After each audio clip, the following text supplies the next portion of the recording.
Mal bareed ya bangun kun. Baay'ee bareed. Baay'ee dhuma bareeddi. Mama akkatti bareeddi.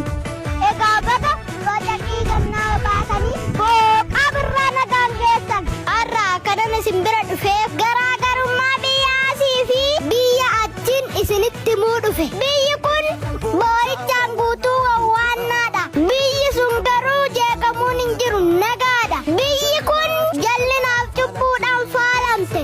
Yaadde beektaa garuu biyyi sun ulfina waaqayyootiif faayamte. Amma gaafa ilaaltan biyyi kun biiftuu ishii calaqqeessa baati. Biyyi sun immoo ulfinni ishee ifa oolichaati.